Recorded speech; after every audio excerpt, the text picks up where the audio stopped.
Hey, everybody out there in podcast land, how are you doing? It is Friday night, May the 24th, 2024, Memorial Day weekend. I am hoping everybody out there has a safe, fantastic, enjoyable 3-day weekend. Hopefully, you get a long weekend with your family, your friends, your loved ones. You get to rock out. And we're going to kickstart this whole MFR out with a full-blown knockdown drag-out episode of the Fortress of Rock. I am your host, the Maestro, Kevin Crane.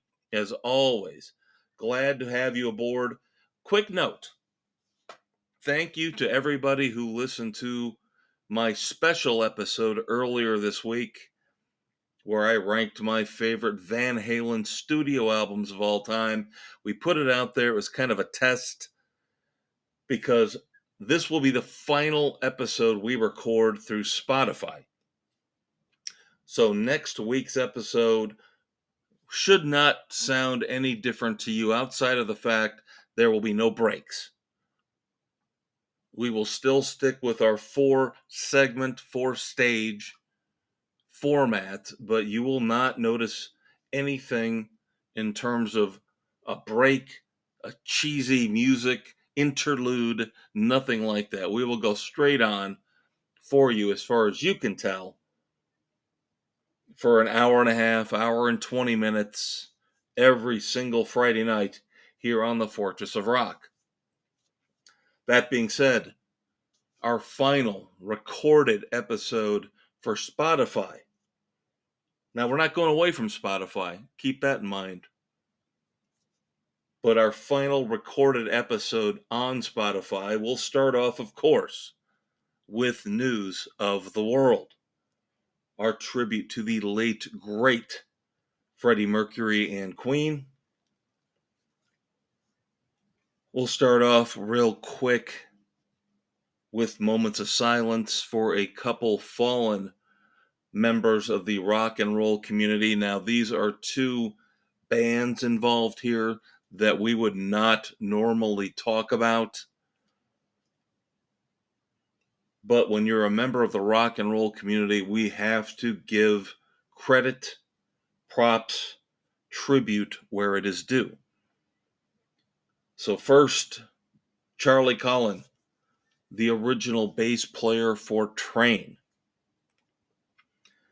Train has had a couple good songs, Drops of Jupiter, Meet Virginia, but all in all, not a band we would normally discuss here on the Fortress. Tragic circumstances around the death of Charlie Collin. Seems like he was house sitting for a friend, and don't quote me on all of this, but this is what I have understood, what I have gathered from the info, the intel, the articles that I have read. Overseas, house sitting, slipped in the shower, was not found for days. Now he has a past history of substance abuse, but that should in no way, shape, or form cloud or color the awful circumstances behind and around his death. And then we have John Wysocki, who was the original drummer for Staind.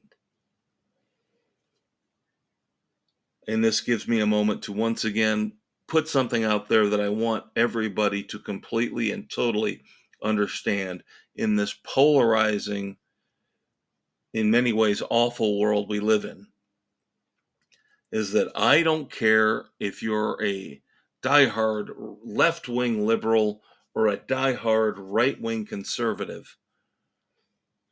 I don't agree with any of you. I am middle of the road. I will always be middle of the road, sanity and common sense, as I would hope most of my listeners are. So while we honor John Wysocki in his contributions to the world of rock and roll, at the same time, you can't help but color that tribute with the fact that this in no way, shape, or form is an endorsement of his ridiculous, crazy right-wing conservative bandmate, Aaron Lewis. So let's move on to other news. I would like to say better news, but it's going to be hit and miss. Good news. What looks like a scam to steal Graceland. Yes, Graceland. Can't put up much argument, but arguably the most important rock and roll estate in the world. Somebody trying to steal Graceland, filing false paperwork, trying to get it put up for auction so they could steal it away. And luckily, this past Wednesday, at the last minute, the auction was scheduled for Thursday, May the 23rd.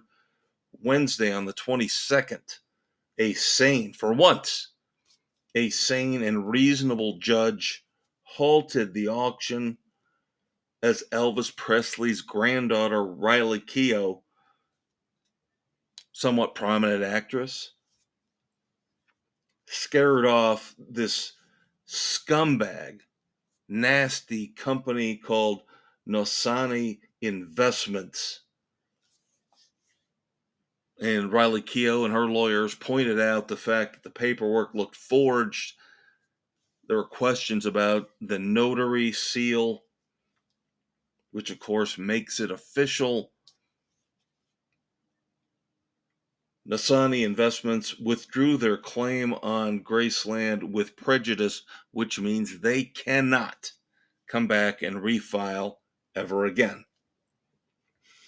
And the big thing about this was the claim revolved around Riley Keough's mother, Lisa Marie Presley, of course, the daughter of Elvis, using Graceland as collateral for a loan. And most people that I've talked to find it hard to believe that she would have used Graceland as a piece of collateral, especially when the loan wasn't even really close to the value or the amount of what Graceland would be worth. So good news, thieves, thugs, scumbags, shysters stopped in their tracks. Graceland is still there and still owned by the family of Elvis Presley. Now, we've been waiting for this for a long, long time. We're staying in the courtroom. But this brings me, unlike the ugliness of this whole Graceland auction, foreclosure, sale, garbage, this brings me so much joy. And I know there's going to be people out there that are going to argue with me and fight with me about this. We're seeing it in college football and college athletics right now, where the system is falling apart and now lawsuits have pushed it in a ridiculous, crazy, hopefully positive way.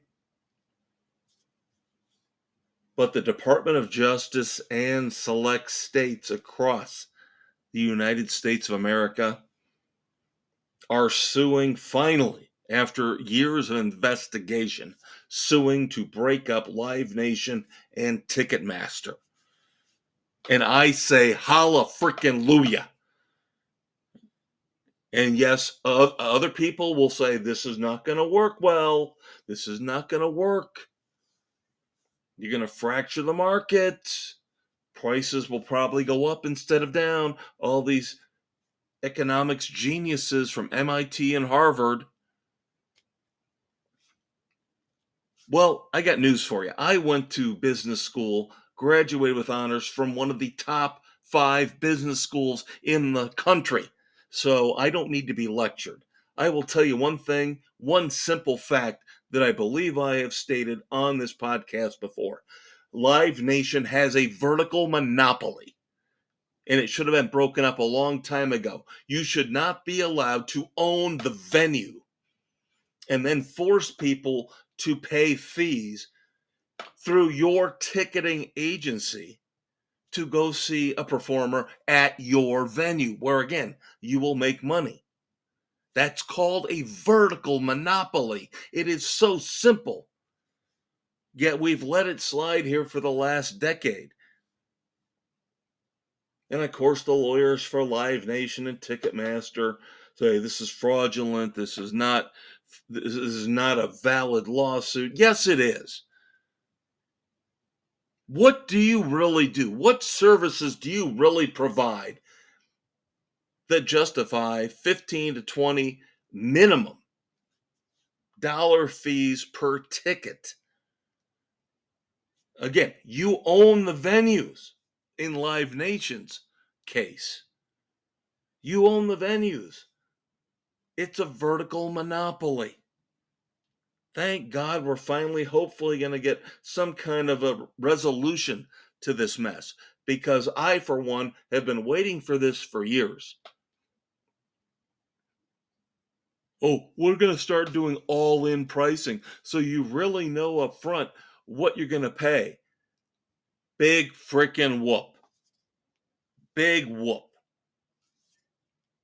You put out the $25 ticket week, which just ended a few weeks ago. That's a great gesture. I'm not disparaging it, but that's a way to get people to go to the concerts because otherwise they couldn't afford it. So it seems like there's a little bit of hypocrisy going on there. But even then, some concerts were not included. And I'm really still absolutely disgusted with Darius Rucker and Hootie and the Blowfish. They did not participate in $25 concert week. Their prices are ridiculous. And I thought, maybe that's me being naive, that Darius Rucker and Hootie and the Blowfish were a little bit more of a band for the people. Most other bands participated, even if it was lawn seats. Most other bands participated. But hopefully, at some point, obviously won't be this year, maybe next year, we'll get some kind of a settlement or resolution to see what the options are. We'll see if the critics are right. The people who think that I am crazy for saying this is a good thing.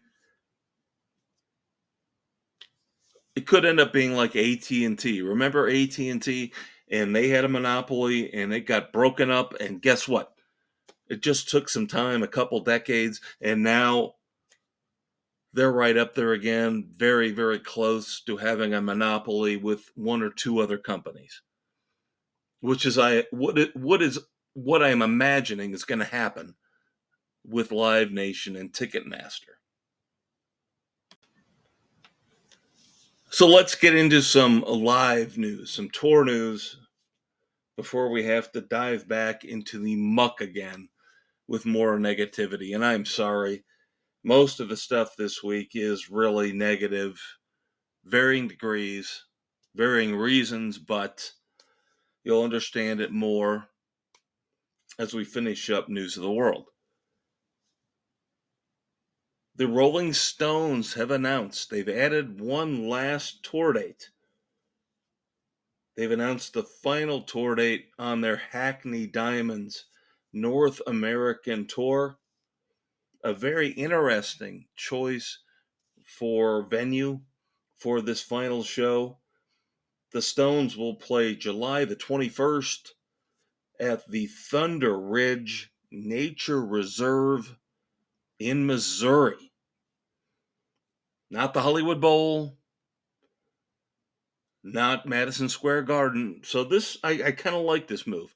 And outside of Mick Jagger, in a recent episode, of course, we broke this down, and we'll have to get into this again with another band in a minute. But outside of Mick Jagger sticking his nose into local politics, by all accounts, this Hackney Diamonds tour from the Rolling Stones has been exemplary. And you got to figure maybe, possibly, this could be the last one. So if you want to take a second mortgage out on your house, don't get me wrong, I would love to see them, but just not willing to spend $200, $250 to sit a mile away from the band. So if you've got a couple thousand to burn and you can sit closer, good for you. You've succeeded in life. Check out the Rolling Stones here before the Hackney Diamonds North American Tour winds down July the 21st in Missouri.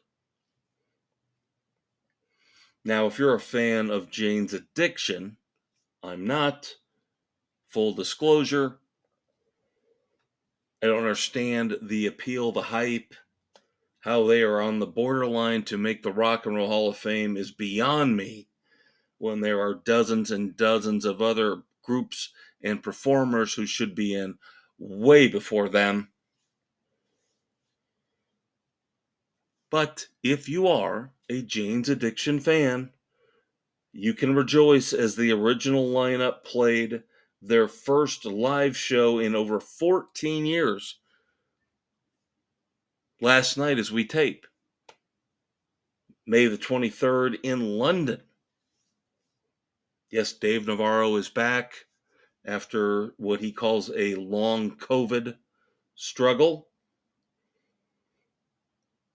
Just going to say again, not a Jane's Addiction fan. Otherwise, I really wouldn't mention this. It seems like a significant moment, but beyond that, this will probably be the last time I mention Jane's Addiction for quite a while on the Fortress of Rock. Sadly, after we got such great, amazing, positive vibes from Sebastian Bach about maybe Skid Row could get back together, the timing is impeccable, it's perfect. Dave Snake Sabo shoots it all down. Of course, Skid Row grabbed Lizzie Hale of Hailstorm to fill in for 4 shows. This past week, we got the first of those 4 dates. May the 17th, they performed in Illinois.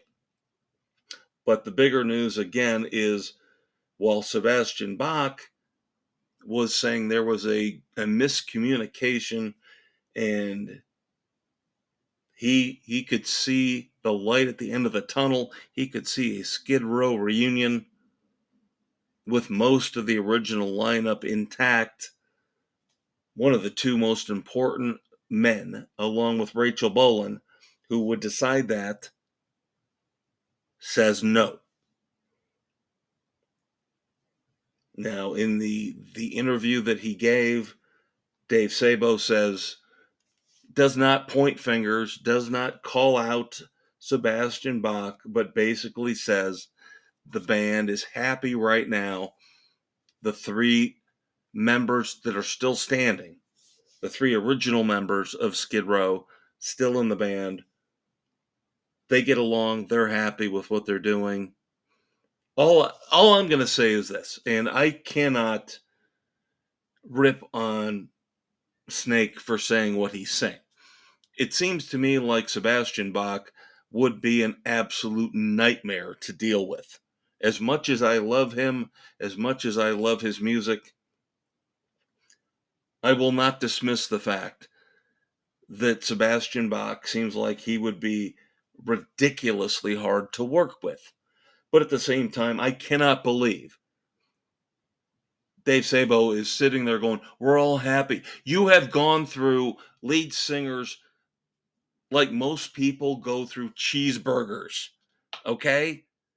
That is not continuity. You are not creating anything in terms of a legacy for Skid Row. You are denigrating the legacy of Skid Row when you keep bringing in different singers every other year.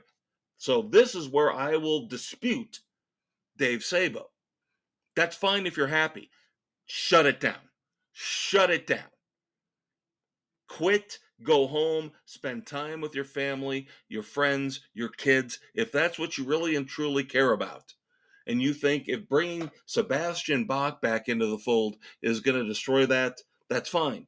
Then go home, read a book, mow your lawn, tend to your garden, but don't tell me we're just going to bring in yet another lead singer who's going to quit in 2 years, and this is doing wonders for the legacy of Skid Row. You are wrong. You are absolutely 100% wrong. Right now, the legacy of Skid Row is teetering. It's tottering. It's almost becoming a joke. After those first 3 phenomenal albums with Sebastian Bach,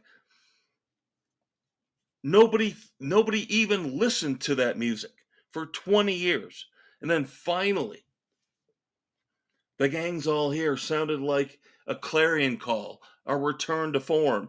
And then right after that, again, no fault of his own, but Eric Grunwald has to leave the band because of health reasons. You bring in Lizzie Hale for a patch job.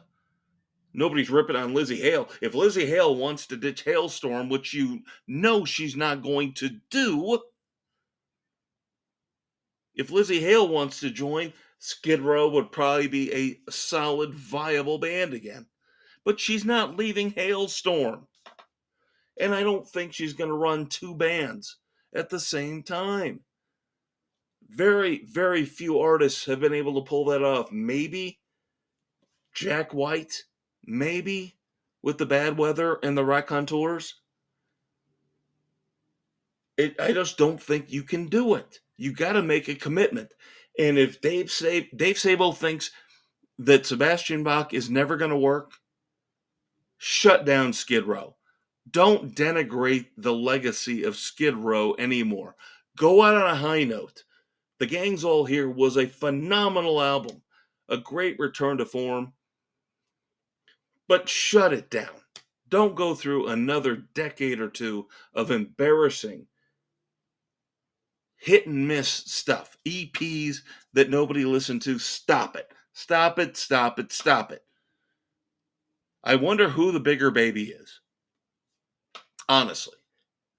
Last thing I'll say. Again, I cannot see Sebastian Bach being easy to get along with, but at the same time, he makes a gesture. He puts out an olive branch. And Dave Sabo says, nope, not going to happen. Then shut down Skid Row. Because you obviously don't care how much you're damaging the legacy of the band. Where I think Sebastian Bach actually cares more than you. Even if he's a bigger jerk than you are. If you are as mature as you sound in this interview, and you care more about your family, your friends, your kids, then shut it down. You got enough money. Retire. Produce some young bands. Do something else. But don't just keep dragging the legacy of Skid Row through the mud for your ego and for Rachel Boland's ego. Sorry, rant over. Well, wait. Rant isn't over yet because we got another rant coming up here. You kids know how much I despise. Yes, I will use that word, despise. Rock stars getting involved in politics.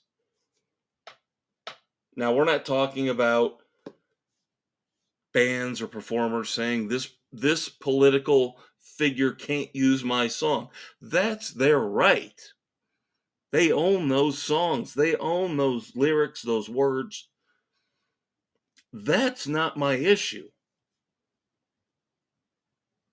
My issue is when I spend money for a concert ticket, and you guys know I've gone off on this rant before, but every time this comes up, I have to bring it up. I have to rehash it.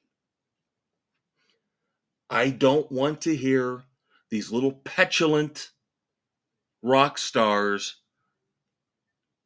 waste time when we have paid 75, 100, 200, 500, $1,000 for a ticket so they can get on their bully pulpit and tell us which political party they love, which political candidate they despise.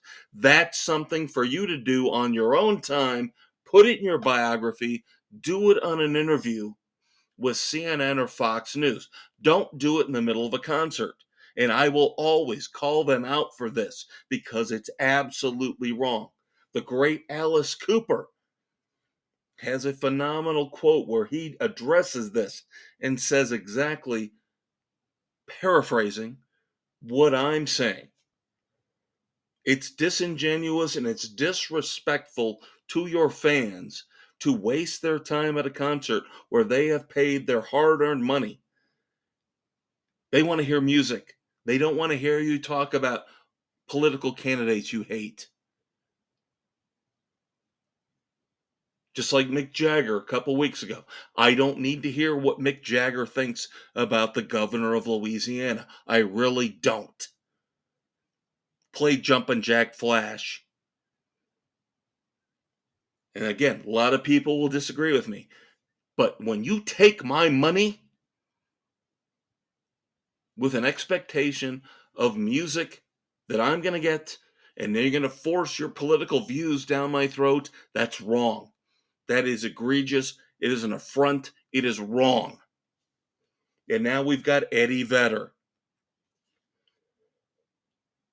Now, will I admit, Kansas City Chiefs kicker Harrison Butker, did he maybe not voice things the right way, did not piece this commencement speech together?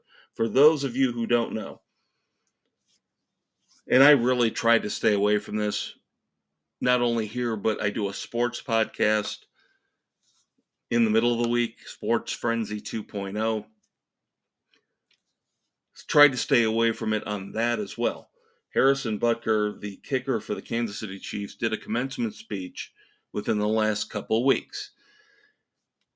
Did not word it the best way possible, but at the same time, I don't understand why everybody is going nuclear about the fact that what he was saying or what he was trying to say, and those of us who are actually sane and reasonable can figure it out, is that women shouldn't feel like they should be forced into taking a career if they don't need to. If they don't need to. If that's what they want, if that's what their goal is, fine. But Butker was simply saying there's nothing wrong if your husband is making enough money. There's nothing wrong with you staying at home, taking care of the kids, running the house.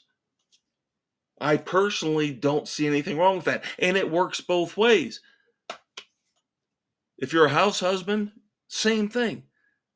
Your wife has got a career and she's going to go out and earn all the money for the household, and you stay at home and watch the kids and make sure the bills are paid and the finances in the household are run well. Nothing wrong with it. There is nothing wrong with it. There is no shame in it. But of course, little pipsqueak Eddie Vedder, and again, I love Pearl Jam's music. I can separate the two, just like with Green Day. I have gone on rants in the past about Green Day and how I hate Billy Joe Armstrong for doing this exact same thing. And it's always these little short guys with the Napoleon complex. These guys, both, by the way, Eddie Vedder and Billy Joe Armstrong are 5'7". So let them go toe-to-toe with Harrison Butker. Even as a professional kicker, I gotta believe he's more than capable of beating them into a bloody pulp. But again, we've got a captive audience because they've paid money to see us, 40,000 people, so we're going to ram our political views down their throats. Wrong, wrong, wrong. And of course, Eddie Vedder chooses the exact perfect venue to rip on a Kansas City Chiefs player. He picks a show in Las Vegas on May the 18th. Of course, the Raiders play in Las Vegas, and the Raiders would happen to be the primary rival of the Kansas City Chiefs.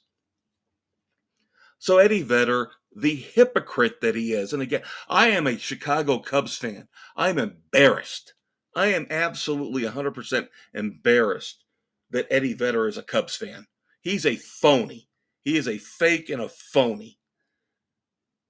And he wants to come on here anytime. He wants to go one-on-one anytime with me. I'm more than willing to do it. And I'll call him out for all his hypocrisy, including this, where he starts off on a little rant to the crowd. Again, adoring fans, tens of thousands of adoring fans. Yeah, you got your bully pulpit, you've got your sycophants. So, of course, they're going to cheer you in every word you say. They're probably thinking, when do we get to hear even flow? But Eddie Vedder starts off, and these are direct quotes. Homemaking, quote, one of the hardest jobs, unquote. And men or women who are involved in homemaking should, quote, take pride in it, unquote. Those are direct quotes. So now it sounds like maybe he's being rational. Maybe Eddie Vedder is finally being rational. Little short pipsqueak that he is. Oh, but I sing Jeremy, I'm angry. You're fake angry, Eddie. You're fake angry. Because then he comes back and then he starts to use language that I will not use on the Fortress.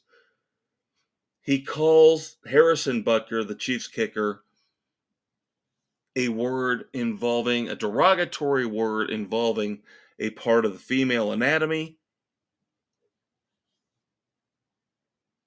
Says because he plays football, no big deal because he doesn't wear pads and he doesn't tackle anybody. Again, amazing that Eddie Vedder, being the little wuss pipsqueak that he is, would denigrate a guy who plays in the NFL no matter what position he plays. And then, to top it all off, he insults Harrison Butker's wife, saying that, well, she decided to, I'm paraphrasing, take the low road and support a man. How disgusting is Eddie Vedder? How disgusting. And I'm not saying, again, Harrison Butker did not word this commencement speech the way he should have. But halfway intelligent people could figure out what he was saying. But the liberal media, the liberal celebrities, the liberal community in the rock and roll universe have got to jump all over this and act like, whoa, we're so much better and we're so much more progressive. And again, I don't like violence, but I tell you, this is the kind of thing, if I ever ran into Eddie Vedder, I would punch him in the face and say, okay, who's the P word now, Mr. 5'7" tough guy? When you got 40,000 people screaming your name, wanting you to play alive, you're a tough man. That's why I cannot stand, yes, I'm a hypocrite. I cannot stand celebrities. I cannot stand rock and roll stars on their own. Because they're hypocrites. They drive me crazy. They don't practice what they preach.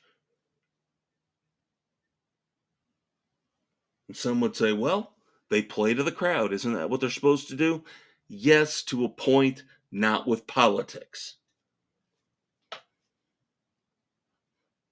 And I cannot express to you how much I am disgusted with Eddie Vedder right now. I thought it was bad when I saw Green Day and I had to deal with Billy Joe Armstrong, another 5'7" pipsqueak, just begging the crowd to denigrate and curse Donald Trump out. And I don't care who you want to vote for. You don't disrespect a current or former president like that. But it seems like a lot of times it only goes one way. And if you get that, you're with me. Otherwise, maybe this isn't a podcast for you. Again, we're in the middle. We are in the middle. We are for sanity and reason. Common sense. Not right-wing nut jobs, not left-wing nut jobs in Hollywood and in rock and roll. All right, finally, let's end segment 1 on an upbeat note. Well, no, wait. How do I want to do this? Let's go ahead and end News of the World with some positive news, and then I'll carry over Apple's 100 best albums list. I'll take that into account in breakdown. How about that? So we don't end on a downer note here in segment 1 before our last cheesy, quick music break. Van Halen, if it's Van Halen news, it's positive, it's good. Well, maybe. We are getting an expanded edition of For Unlawful Carnal Knowledge coming out July the 12th. Now, the cool thing about this will be a 2 LP, 2 CD with Blu-ray option format coming out again on July the 12th. This will feature, whether you buy the Blu-ray version or even if you just buy the LP or the CD version, this will feature what I guess is the infamous December the 4th, 1991 free concert that Van Halen played in Dallas. Now, why do I say infamous? Because Sammy Hagar blurted out at a show where his voice was shot years earlier that he said, I'm not at the top of my game. We will come back. We will perform a free concert for you, Dallas. And of course, the rest of Van Halen, the business managers, everybody went nuclear because of the tens and hundreds of thousands of dollars involved in putting on a show at that point in time involving Van Halen. And many people speculate this was one of the steps that led to the downfall of the Van Hagar era. But you will get to hear the full 11-song set, or see it if you buy the Blu-ray edition, coming up on July the 12th.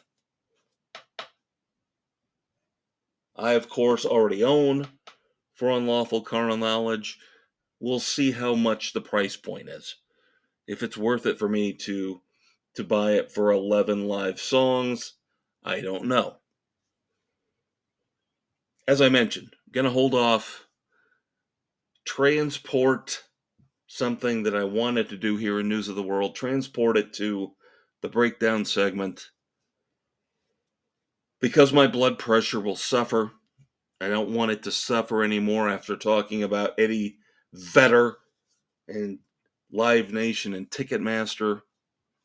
I've already got to take my blood pressure medication after talking about those particular topics. So, quick, cheesy, the last one you'll ever have to suffer through. Quick, cheesy. Music break about 3 seconds, and I will be right back with Breakdown. Kings of Leon, brand new album, Can We Please Have Fun? New song from Bon Jovi, Living Proof. And as I mentioned, a breakdown, for what it's worth, of Apple's 100 best albums list that was just released. I'm the Maestro. I'll be right back.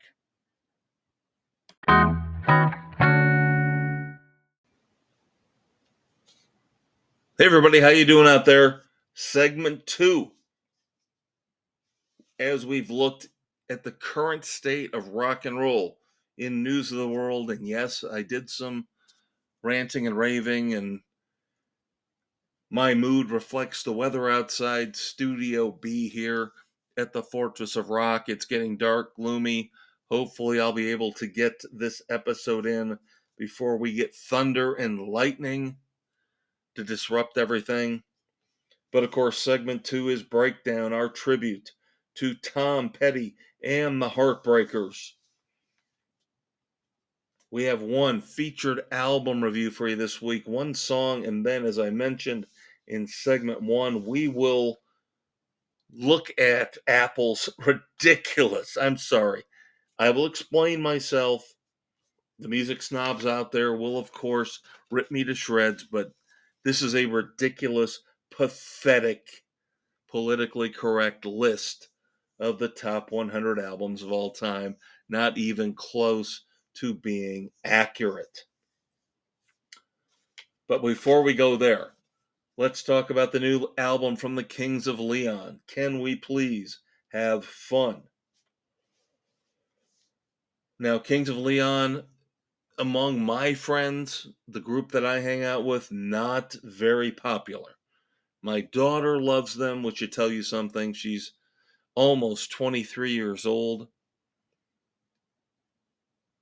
So that should give you an indication of what group, what category, what demographic the Kings of Leon probably appeal to now. But I'm in my mid-50s and I love them. Seen them in concert with my daughter. They were fantastic. I've got all their albums. I'll admit they're hit and miss, but there is usually something good on every album, which is really hard to say with any band. The fact that they've been around for so long and there is not one terrible, awful album in their collection, in their catalog, that says something.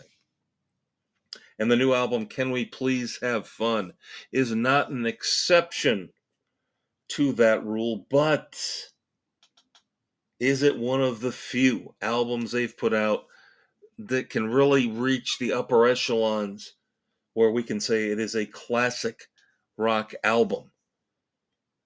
Unfortunately not, and we will explain why as we go track by track through the 12 songs on Kings of Leon, Can We Please Have Fun? Now, we've reviewed 3 of these songs already, and this is going to fall into a category that you guys are all too familiar with here on the Fortress. Half an album. This is half an album. You start out strong with 2, 3, 4 great songs, and then everything falls off a cliff later on. And I hate to say it, but yes, that's the way Can We Please Have Fun is going to get rated. Now, the album starts off with Ballerina Radio and Rainbow Ball. Those are the first 2 tracks. I've read a review where they kind of try to piece these together as companion songs. I can see it. You've got bass, a strong bass line coming out at the end of Ballerina Radio that leads into Rainbow Ball. Now, I've made this comparison in the past, and I don't know if I'm crazy, insane, or what, but the Cars are one of my favorite bands of all time. And in many ways, the Kings of Leon remind me of a modern day version of the Cars. They're not nearly as good, but with the quirky, weird lyrics that they have sometimes, the atmospherics, they just remind me of Rico Kasich and Banor and Greg Hawkes, all the guys in the Cars.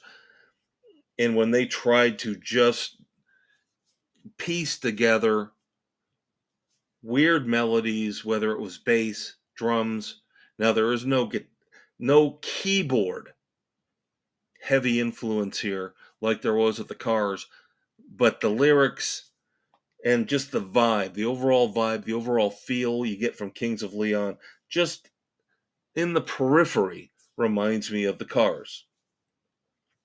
So you get Ballerina Radio and Rainbow Ball to start off this album. And this does remind me, in a way, of the Cars. These two songs are trying to be atmospheric. Every member of the band is brought in. Again, no keyboards, but bass, drums, guitar, brought in different showcase areas throughout these two songs. The lyrics are goofy and weird at times. Now, Ballerina Radio is the better of the two. But I have listened to this album over and over and over again. I've been trying to wrap my head around it. And it's very hard.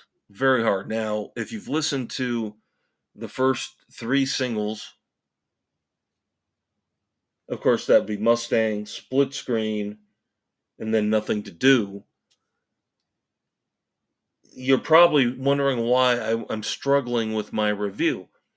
It's because those three songs, along with the fourth single that was released the day of the album release, Nowhere to Run, are obviously the standout tracks in terms of song structure, radio accessibility. I know that's really not a thing anymore, but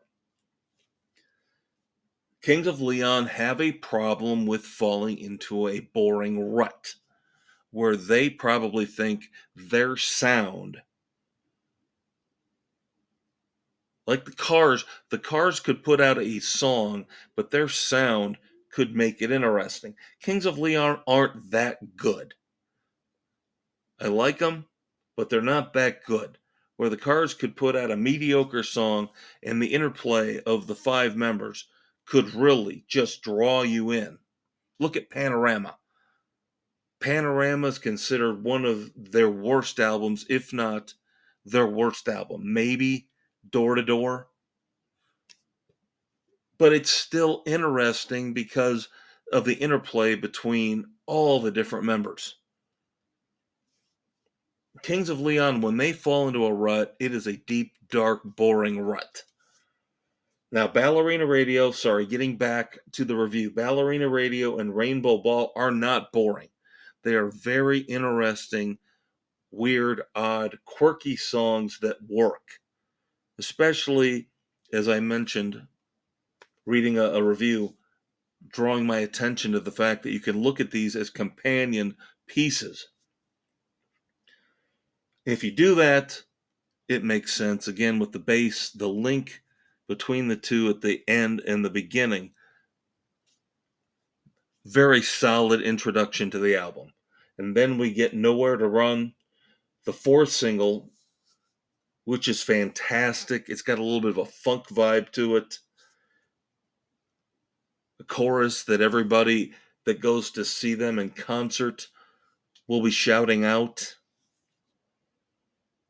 And then the fourth song is, of course, the first single, Mustang. I personally love Mustang. Now, I can understand why other people would shy away from it. It has that, again, that Cars, quirky, weird, bizarre vibe to it, but it works for me because I don't want to hear the same thing over and over again. Now, that doesn't mean you go so far off the rails that you just make something bizarre and weird. You got to find the balance. And I think Kings of Leon with Mustang find the balance. And this is what's frustrating and infuriating about them is they can put together a song like Mustang, which stays true to their little quirky vibe, but is still a very cool song to everybody else. You get to track 5, and here's where we find the problem. Now, Actual Daydream, track 5, isn't a bad song, and it has grown on me the more I've listened to it. But the problem is, this is the first song on this album where you go, yeah, this is the boring Kings of Leon. This is where they get so wrapped up and so in love with their sound, they don't realize that maybe they're not putting together an actual good song. It's just their sound, their vision, their sonic, they're giving you their sonic terms for everything. But that doesn't mean it's a great song with a good catchy riff, a good hook.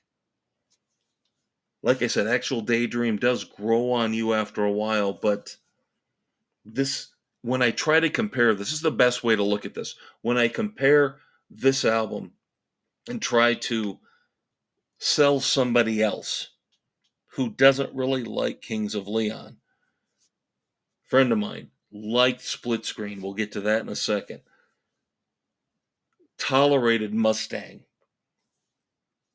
and thought Nothing to Do was a very good song. Asking me, well, do you think I should really invest the time on this album if I have not listened to Kings of Leon before? And I said, well, let me take the bullet. Let me listen to the album, and I'll let you know if this is a good jumping on point. And I had to tell him, no, it's not. It's not. If you are not a fan, you will not become a fan because of Can We Please Have Fun? Qualifying this again, I am a fan. So their eccentricities and their quirks don't drive me away as much as they would a new listener. But Actual Daydream, track 5, is the first song on the album where I go, yeah, this is going to repulse and repel new listeners. They're going to go, I don't like this. I don't get this. Diehard fans are going to be fine with it. I'm fine with it. It's just not a great, great song. And then we get the Split Screen, which my friend loved. And to me, I told him, I said, you probably like it because we grew up in the 80s. You listen to the same type of music I did. And this reminds me of the Cars. It reminds me, again, of Rick Ocasek, Ben Orr. This reminds me a little bit of Drive. It has that same kind of feel. The band tones everything down, creates an intensity at a very low level. That's why the highs on this album are so high, and the good songs are so good, great. And then the rest of it is so disappointing because once you get past Split Screen, again, we're 12 songs total. Split Screen is number 6. This is where it all falls apart. And I'm not going to belabor the details on a lot of these songs on the second half because they all sound the same for the most part. And this is what I've been getting at when I've been talking about Kings of Leon they fall in love with their sound and don't realize we've got to do something better for the fans. We've got to do something a little bit better, a little more intense, a little bit more accessible, instead of just saying, well, this is our sound. And here's another song based on our sound. So it's 7. Track 7 is Don't Stop the Bleeding. I can't say anything other than this is a boring Kings of Leon song. This is what you would say is their typical sound. Quotes around typical. Then you get the great third single, track 8, Nothing to Do, which has got a little bit of a punkish vibe to it. Great bass intro. Been finding that I'm gravitating a lot more towards the bass lately. I don't know why. But next week when we talk about Collective Soul, I'm sure I'll bring it up as well. Just I'm noticing the bass players a lot more. So that's the last gasp right there. Track 8, Nothing to Do, and then you've got 4 straight songs where I've basically got to say, not worth my effort, not worth your time. M Television, Hesitation Gen, Ease Me On, and Scene are just all dull as dirt. Especially for people who are not fans of Kings of Leon. There's no way these songs are going to bring them in. Now, if you're a fan, maybe you'll tolerate them. I thought they were boring. I really thought they were boring. The only interesting little twist would be with track 11, Ease Me On, where towards the end it seems like it's almost an homage to country music. You hear a little bit of a country slide guitar at the end, and then the out chorus that's repeated over and over is Always on My Mind. Of course, classic country song. But beyond that, I just literally have nothing to say about M Television, Hesitation Gen, and Scene. I don't have a single observation because they're all the same song. At least that's how they sound to me. And that really brings this album crashing down. So I guess in the end, my review for Can We Please Have Fun, very difficult album to review because half of it is phenomenal and half of it is dull and boring. So I guess I will just stand pat with what I've been emphasizing here throughout the review.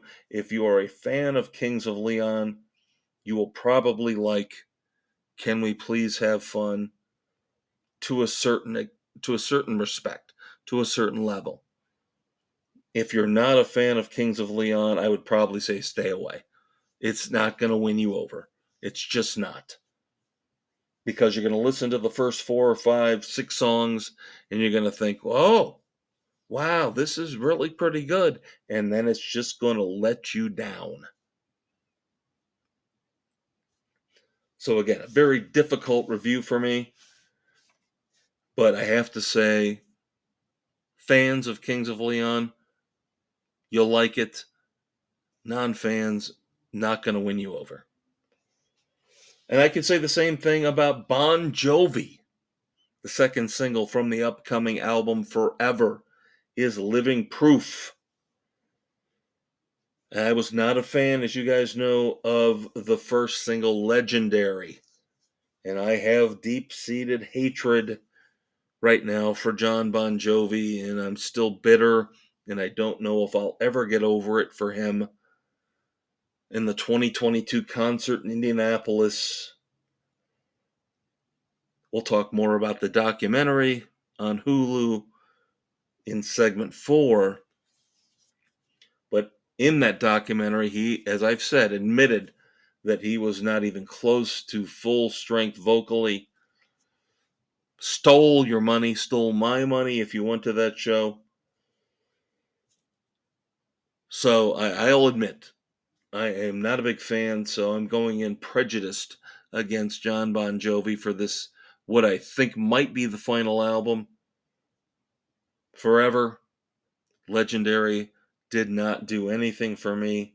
As a leadoff single, I will say Living Proof is better, but just like Kings of Leon, the album review we just did, a band has a certain sound. They fall back on certain, dare I say, crutches. And you know what it is with Bon Jovi. Wow, wow. The whole voice box thing. And of course, they pull that out for Living Proof. Now, is Living Proof a bad song? No. But again, I'll tie it into what we just talked about with Kings of Leon. It's a band resting on their laurels, resting on their quote unquote sound instead of creating something new and different. Now, there are some good lyrical passages in Living Proof that I liked about a rose growing out of concrete. I thought that was very clever. But in the end, this is better than Legendary, but is it really great? No. No. So can I recommend Living Proof? I'll say the same thing as I said with Kings of Leon. If you're a Bon Jovi fan, you'll probably love this. You'll eat it up like cake. And if you're not, stay away. Because all it'll do is it'll make you angry about the fact that these guys are in the Rock and Roll Hall of Fame ahead of Boston and REO Speedwagon and Styx. And that's a travesty. And Motley Crue. And Rat. And Poison. So, going to talk about this in segment 1, but we pushed it back here to segment 2 because a little more time, need a little more time maybe to rip this apart. Now, I try to make a big deal about opinions and say that your opinion matters as much as my opinion. Your opinion matters as much as anybody's opinion.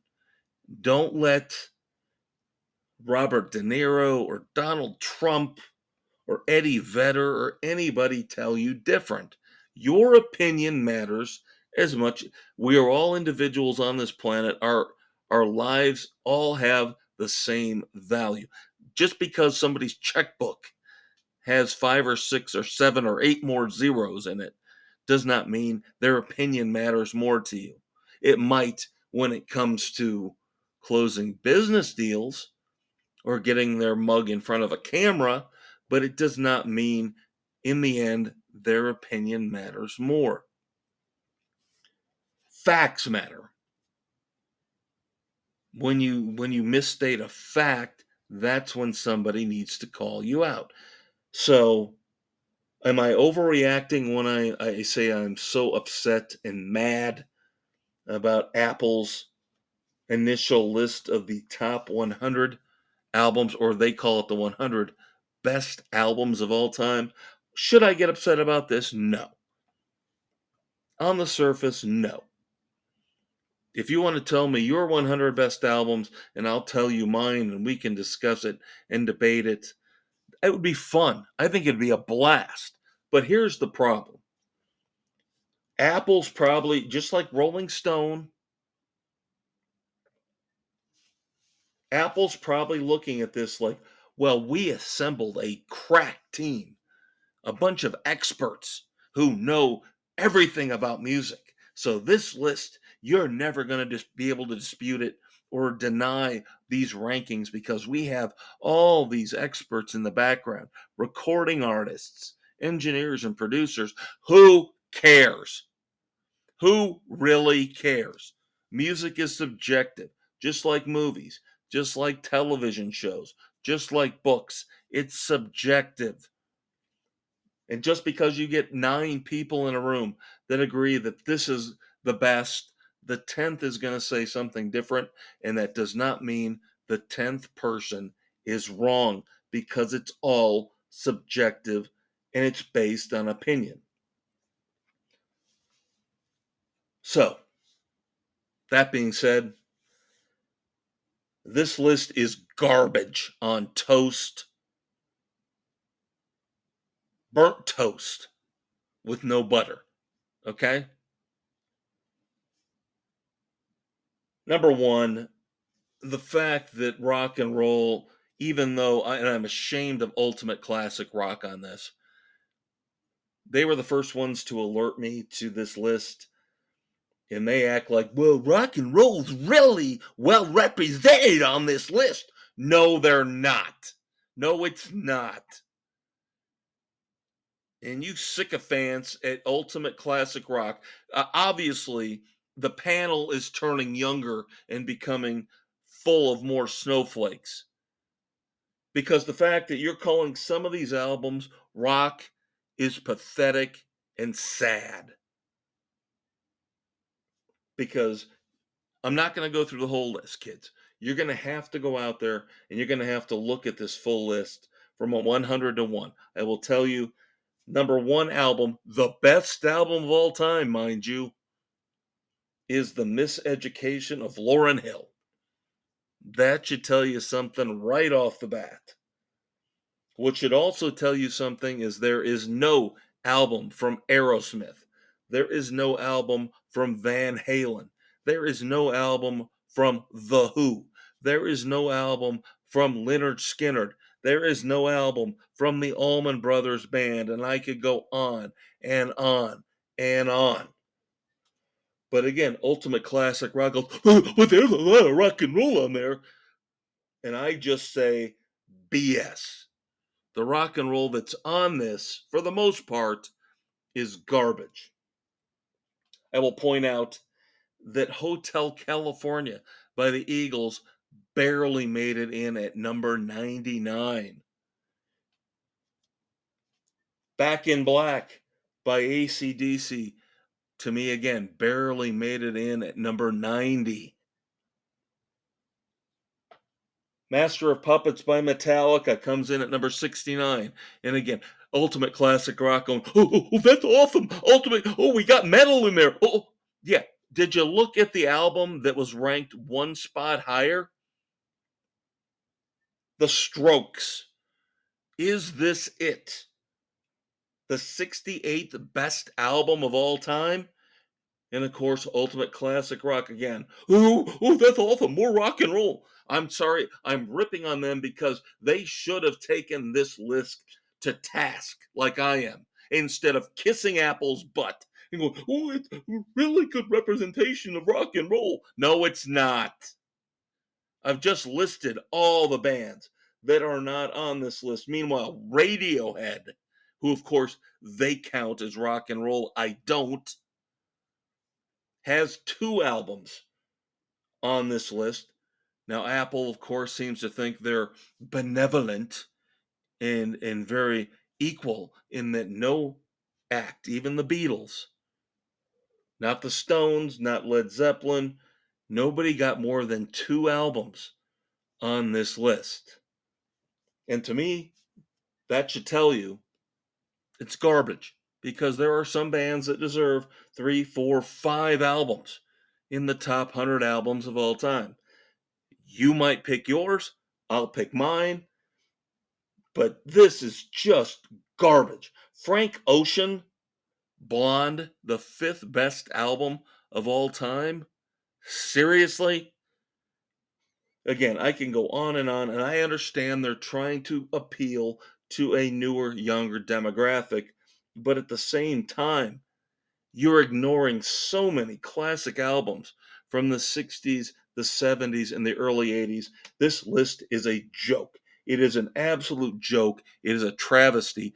But of course, it's Apple, so they know everything. They don't know anything. Now I lump them in the dumpster file of rock and roll idiots, along with Rolling Stone and the Rock and Roll Hall of Fame. They've proven to me they're morons. They don't care because they're just pandering to their consumer base instead of actually being true to the fact this is not a list of great music. This is a list of modern music that you guys consider great. Again, no Who, no Aerosmith, no Van Halen, no Skynyrd. Garbage. It's a garbage list. One album from Led Zeppelin. Okay? One album from Led Zeppelin. Again, garbage. All right, I got to take my blood pressure medication. Obviously, this upsets me greatly. Doc Brown saying, hey, you need to take a ride in the rock and roll DeLorean to calm yourself down, Maestro. He's right. I do. A quick 3-second musical interlude. Doc Brown and I in the rock and roll DeLorean heading into the rock and roll time stream. I Want to Go Back is next. All right, everybody, welcome back to the Fortress of Rock. I'm in the rock and roll DeLorean with Doc Brown. You know what that means. We're getting it up to 1.21 gigawatts. I want to go back. Our tribute to the late, great Eddie Money, segment 3. As always, each and every week here on the Fortress of Rock. But before we get the DeLorean up to speed, we've got to take care of some business real quick. You know where you can find us. And I've been talking about the fact that this will be the last episode we record on Spotify, but that does not mean you will not be able to find us on Spotify. They will still be technically our host platform. Spotify, Pocket Casts, Apple, iHeartRadio, Overcast, Amazon Music, Castbox, and Audible. All the places you can find the Fortress of Rock each and every Friday night. And of course, you can go back and dig into the archives. Now, we have our Facebook page, and that's where we do some fun stuff each and every weekend, and Memorial Day weekend is no exception. The Weekend Rock Project is up and running. There are so many things out there that make you mad, that make you angry, that make you want to seek out revenge and vengeance. So that's what your Weekend Rock Project is about. Now, of course, we would have liked to have done something for the veterans, but we don't do repeats. So we've done that in the past Memorial Day weekend, so that's why. So you'll have to bear with the fact that we're dealing with anger and rage. So your best songs, your favorite songs that deal with anger and rage, we want those posted on the Facebook page this weekend. Then, of course, New Music Sunday, we will post a music video of a new song each and every Sunday morning, because we got to keep rock alive. We've got to keep you guys listening to new music. I can talk about it until I'm blue in the face and my vocal cords are dry. And then, of course, I have to take a sip of an adult beverage to water them down and get them moist and get them ready for more ranting and raving. But you know, we have got to keep rock and roll alive. So every Sunday morning, I will post a video from YouTube of a brand new rock and roll song. Last week was Living Proof, Bon Jovi. We just reviewed that song. Not sure yet what we're going to have for you this Sunday. But there will be something out there for you to listen to and to love. Then, of course, segment 1, where we go back in time, or segment 3, where we go back in time. And then, of course, segment 1, where we look at the current state of rock and roll. Those two segments, this one and segment 1, I get some help. I do. I get some help. So I have to acknowledge the sources for that help, that assistance that I get. UltimateClassicRock.com, ThisDayInMusic.com, and the Van Halen News Desk.com. So Doc Brown has notified me we are up to speed. It is time for a very full, intense segment of I Want to Go Back. Again, our tribute to Eddie Money. We will start off with anniversaries here on May the 24th. And unfortunately, most of the time when it comes to anniversaries, we're dealing with tragedy and death. And it was just one short year ago on this day, May the 24th, 2023, where we lost the Queen of Rock and Roll, the great Tina Turner, left us. In a way, and I'm not trying to be flippant, in a way, it's kind of interesting that this anniversary falls on Memorial Day weekend when we have the latest Mad Max movie opening, Furiosa, because of course, movie geeks like me, probably like a lot of you out there, remember Tina Turner scene-stealing performance in the third Mad Max movie, Beyond Thunderdome. Very interesting connection that this anniversary would fall on this weekend where another Mad Max movie opens up. Same weekend that Tina Turner passed. Again, of course, the star of Beyond Thunderdome. May the 24th, 2010. Not a big fan of Slipknot. You guys probably have figured that out by now. I kind of try to keep us in the loop with more modern music, but at the same time, I just like to qualify it and say it ain't my thing.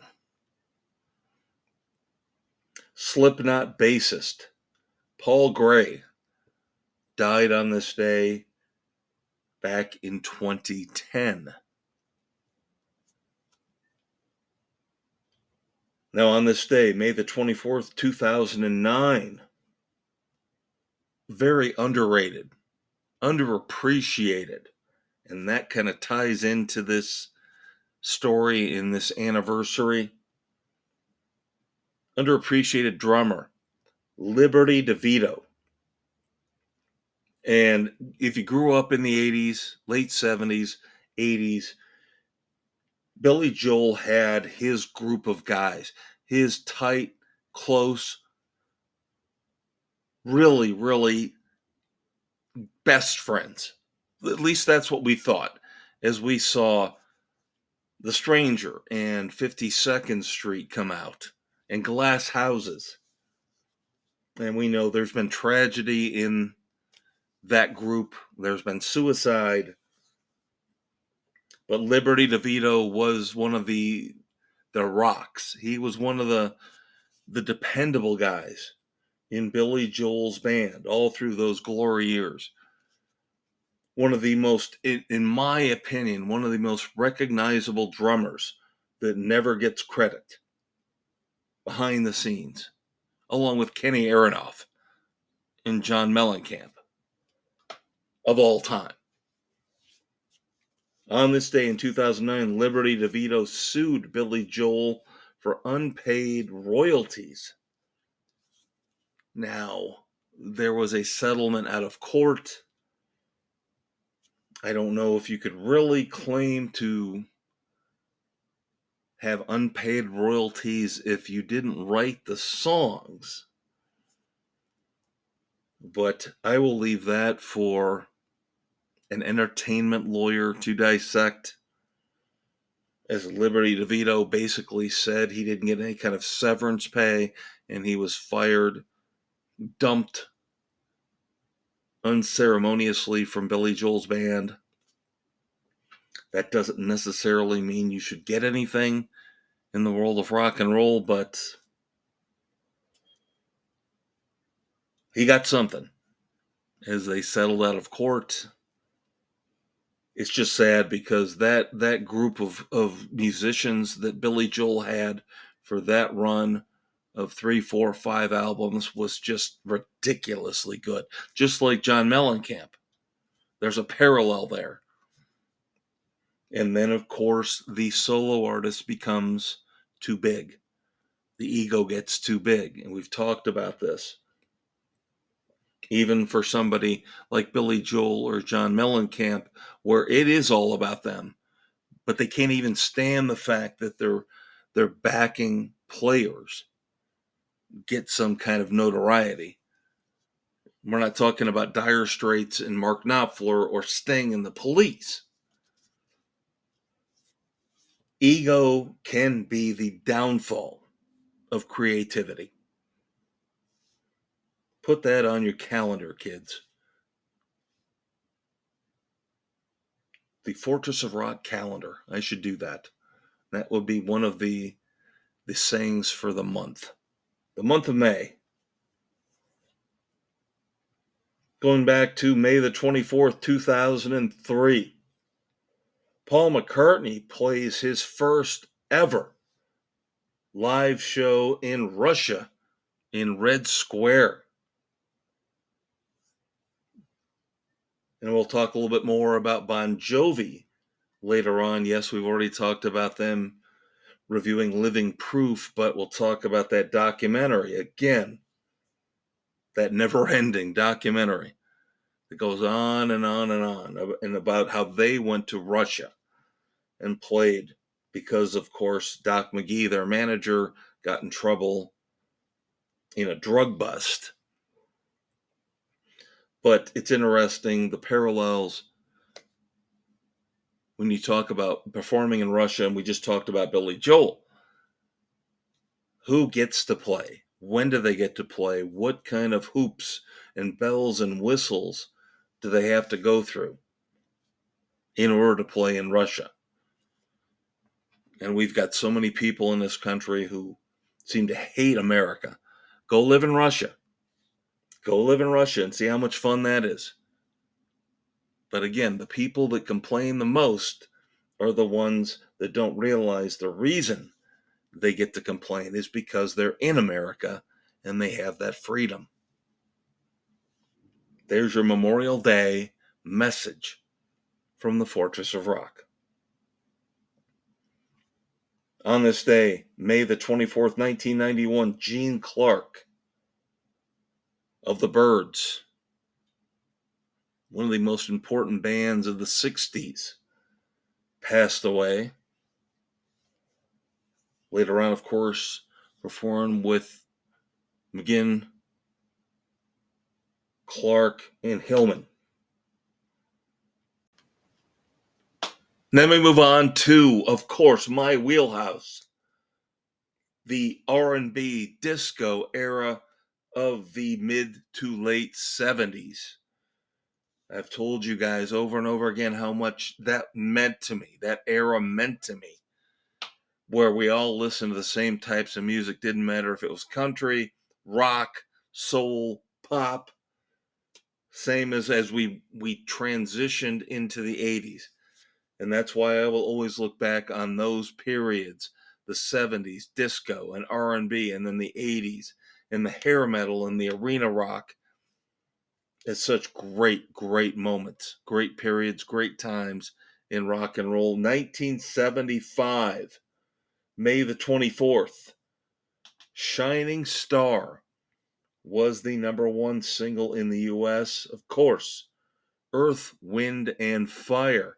And believe it or not, that was the only number one U.S. single for Earth, Wind, and Fire.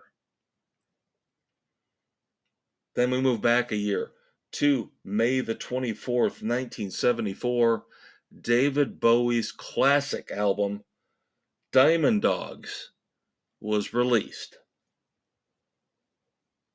May the 24th, 1969, Get Back. Number one single in the U.S. This was the only single, the only song from the Beatles to chart that ever featured anybody else on the credits. And that, of course, would have been Billy Preston. Then finally, in anniversaries, May the 24th, 1963, blues guitar legend Elmore James passed away. And then we go on to birthdays on this day, May the 24th, 1969. Their album is up for this year, Fortress of Rock, best album of 2024. Yes, we're talking about the Black Crowes. One of the Robinson brothers, Rich Robinson, on guitar for the Black Crowes. Happy birthday to Rich Robinson, born on this day in 1969. Going back to May the 24th, 1960. Not an original member of Dire Straits. Came on a little bit later. Second keyboardist for Dire Straits, Guy Fletcher. Played with Dire Straits from 1984 through 1995 when they officially disbanded. And then let's get funky. Let's party. We just talked about Earth, Wind, and Fire. How about some Cameo and Word Up? Born on this day in 1956, the lead singer for Cameo, Larry Blackmon. I defy you to debate me on whether or not Word Up is not one of the greatest party songs of all time. There is no dispute. There is no debate. Born on this day, May the 24th, 1955. I have problems with nepotism. I do. Every once in a while, it leaks out in my commentary here on the Fortress of Rock. But in this case, I don't think it's warranted because Roseanne Cash proved beyond a shadow of a doubt that she was talented, despite the fact that maybe she got a little bit of a boost from her father being Johnny Cash. But I remember listening to some Roseanne Cash, loving it. So Roseanne Cash, born on this day in 1955. And I will say, country music legend, despite nepotism being maybe slightly partially involved. Born on this day, May the 24th, 1947, Albert Bouchard, who played drums with Blue Oyster Cult in their biggest commercial run from 1967 through 1981. Born on this day. Okay, we try to keep things family friendly here, so I will do the best I can with this one. May the 24th, 1947 was also the birthday of Cynthia Castor. You might know her better as Plaster Caster. Kiss song that us diehard 70s rock and rollers know very well, but the legend of Cynthia Castor is that she would, she would hook up with rock stars and then make plaster casts of their private parts. I guess that's about the best way I can put it without getting graphic. Again, I'm trying to keep it clean for the kids. I want the kids to learn about rock and roll. And this is part of rock and roll, for better or for worse. May the 24th, 1944, Patti LaBelle was born. Of course, for me, again, just like Earth, Wind, and Fire, going back to the mid-70s, I remember listening to WLS out of Chicago. I remember Larry Lujack and Animal Stories and John Records Landecker. But for some reason, the one song that I remember that they played, and I would go into my local record store and they would have a print out every week sitting on the checkout counter. of WLS and their top albums and their top songs of the week. But I, for some reason, always associate listening to WLS AM out of Chicago in the 70s because I always remember hearing Lady Marmalade on WLS. And of course, Patti LaBelle, that was her band, LaBelle, their massive hit, Lady Marmalade. I am not going to try to sing the seductive French catchy chorus in Lady Marmalade. I would not subject you to that. But another memory from the past for the Maestro. And then finally, this is the big one. And I'm sorry, I just can't build it up. I can't make it a bigger deal because you guys know there are just a handful, half a dozen bands, artists that I don't like, despite the fact that most rock critics love them, rock snobs love them, and this would be the ultimate example where I don't really have a lot to say beyond the fact to tell you that on this day, May the 24th, 1941, the man who was known as Bob Dylan was born.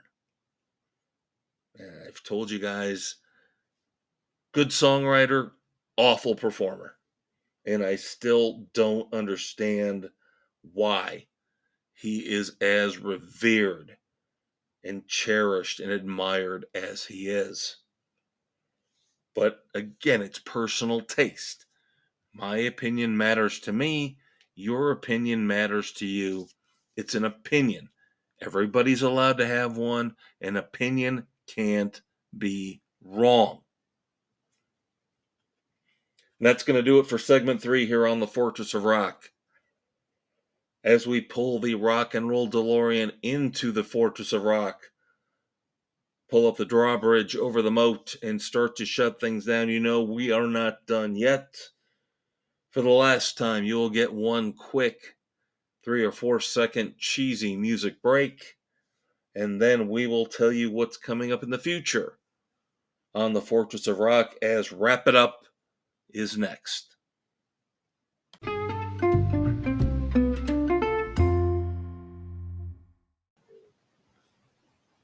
All right, everybody, we've reached the end of the road here for Memorial Day weekend 2024, episode 145 of the Fortress of Rock. I am the Maestro, Kevin Crane. You, of course, are who you are. Thank you very much for hanging out with me through all my ranting, my raving. I just can't tell you how much Eddie Vedder and Live Nation, Ticketmaster, all of it just upsets me. And the polarization of our country and the polarization of you're not allowed to dislike this album. You have to like that album. As I mentioned with the Apple 100 best albums list. And I know they do it just to tweak us, just to get at our goat. But common sense has got to prevail in all aspects of life. So hopefully you exercise common sense, and I know you will. Have a safe, happy Memorial Day weekend with your family, your friends, your loved ones. Love the one you're with. Don't drink and drive. Partake responsibly. So we went into the past. We've looked at the present. Now it's time to look at the future. Segment 4 here is, of course, Wrap It Up. The final Wrap It Up here as we record on Spotify. For the last time, I'll let you know you will still be able to listen to us on Spotify, but for us behind the scenes, we will not be recording on Spotify anymore. We have found alternative methods and ways to get this podcast out to you, so you should not see any difference starting next Friday. Next Friday, by the way, our review of the massive double album, new double album from Collective Soul, Here to Eternity. Already really deep into it. We'll have a very fitting 20-song review for you. And yes, we will do track by track, even though it's 20 songs, because it is Collective Soul, one of my favorite bands, for better or for worse, Here to Eternity. Episode 146, next Friday, the last day of May, May the 31st, 2024, here on the Fortress of Rock. And then in 2 weeks, could be a double shot. We're going to be playing around a little bit here for the next few weeks after Collective Soul. We've got a lot we're going to have for you. So it's not like there is a lack of material to review. In 2 weeks, we might go back in time. Yes, we always go back in time every week in segment 3 with I Want to Go Back and Doc Brown and the DeLorean, but rarely, if ever, do we break the rules here on the Fortress of Rock and go back and review outtake albums, reissues. But we've got 2 that are just too interesting to pass by. Coming up in 2 weeks, Rat, Rarities. We've talked about this, featuring the first ever known recorded version of Round and Round.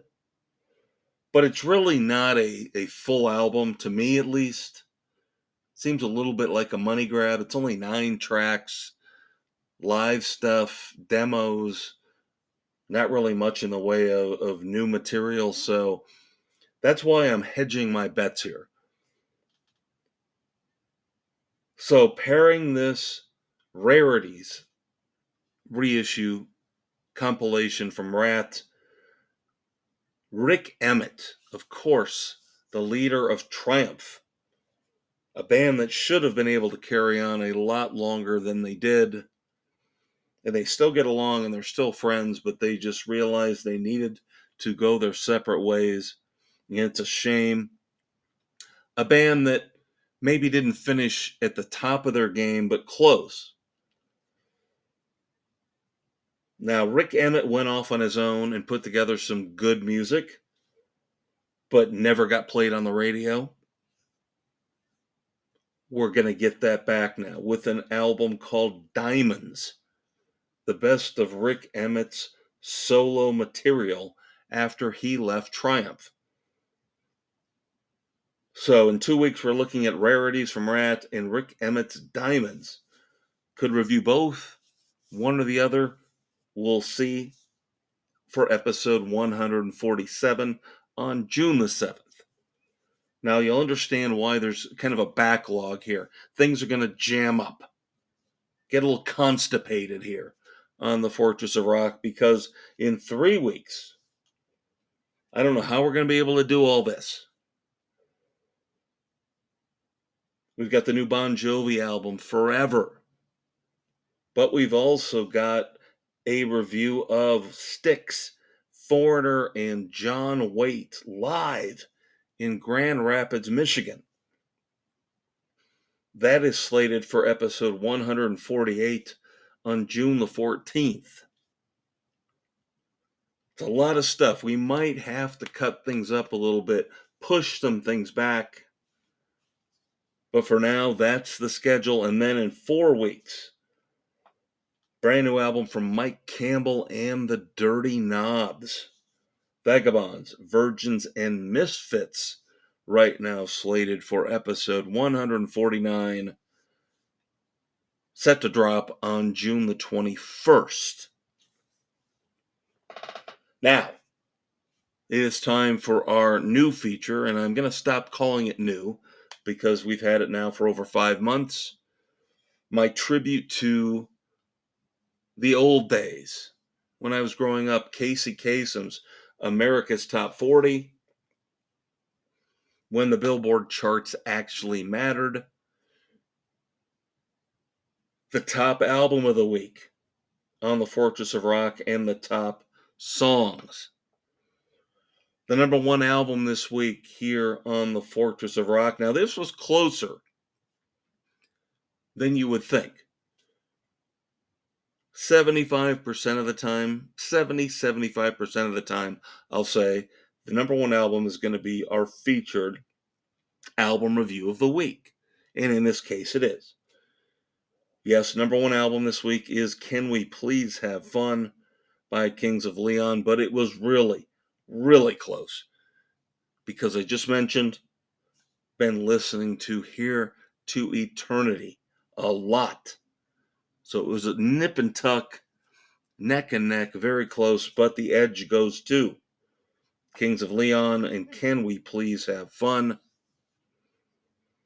Now, in terms of our number one songs, our top songs, those two bands also share the honor. We're going back for both, though.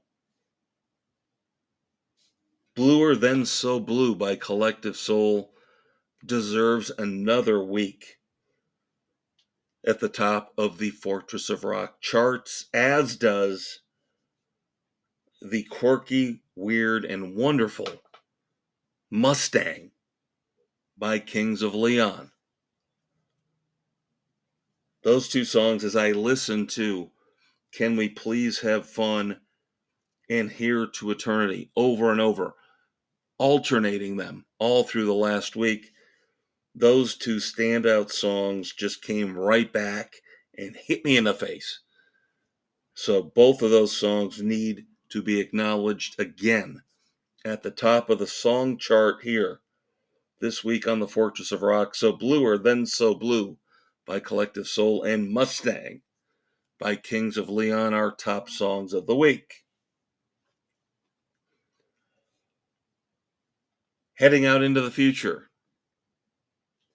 Now, we've already told you about the albums, the concerts we're going to be reviewing over the next month.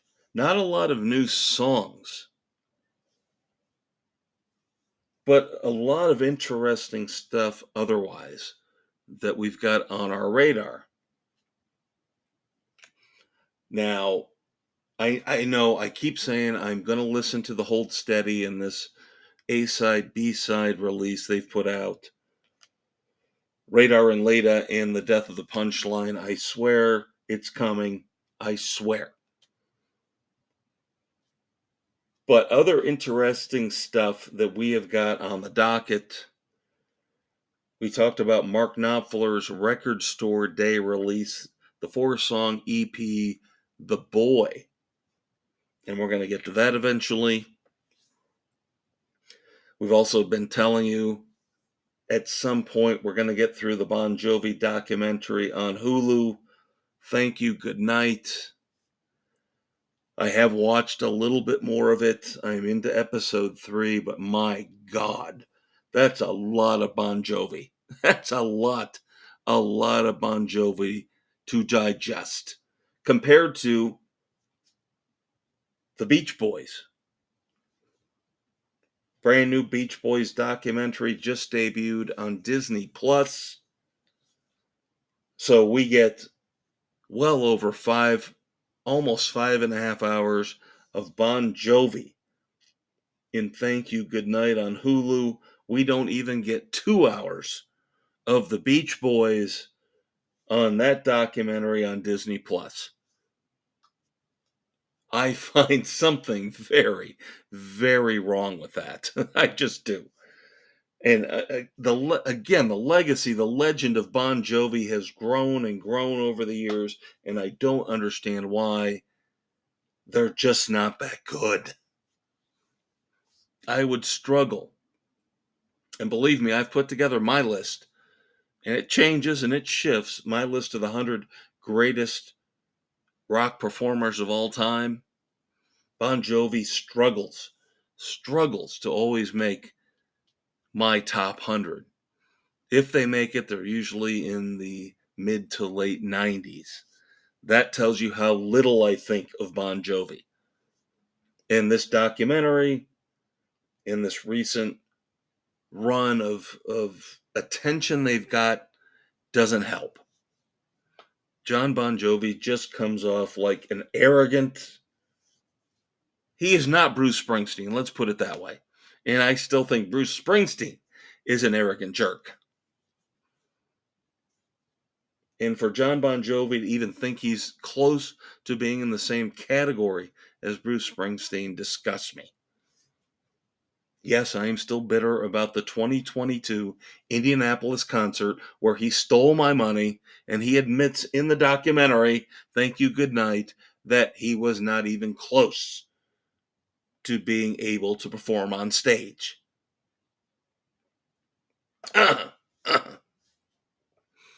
Finally, and by the way, the Beach Boys documentary, probably going to have that for you here in a couple weeks as well.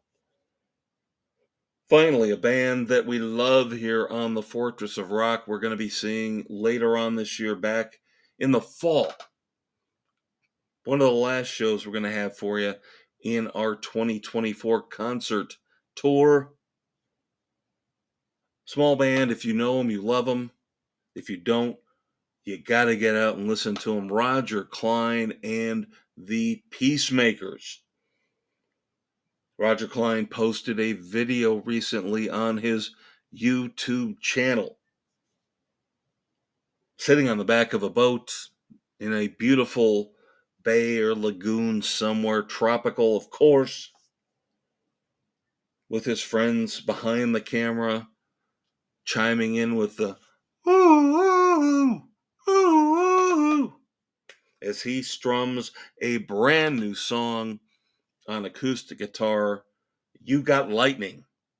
Cannot wait. Finally, it has been too long since we have gotten new music from Roger Clyne and the Peacemakers. Hopefully, this will be an official release within the next couple weeks. Otherwise, I guess we're going to have to review the video for You Got Lightning. There you go, kids. That is the Fortress of Rock for May the 24th, 2024. For the last time, I hope you have a fantastic, wonderful, safe, fun holiday weekend. Remember what Memorial Day is all about. Thank the veterans in your life. Thank the people who have served in your life. Thank them for protecting our freedom.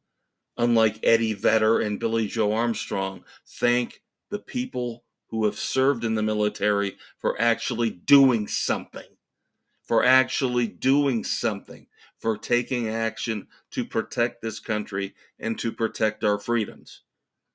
And allowing Eddie Vedder and Billy Joe Armstrong to be the petulant little whiny babies that they are. Shake the hand of a veteran every day, but if you don't do it every day, at least do it on Monday, May the 27th. I'm the Maestro, Kevin Crane. In the immortal words of that hippie, was it Graham Nash? Love the one you're with. Love your veterans. Love the people in your life who have served. We will talk to you in 7 days, the last day of May, May the 31st, 2024. The next time I will be back with you. Until then, peace out.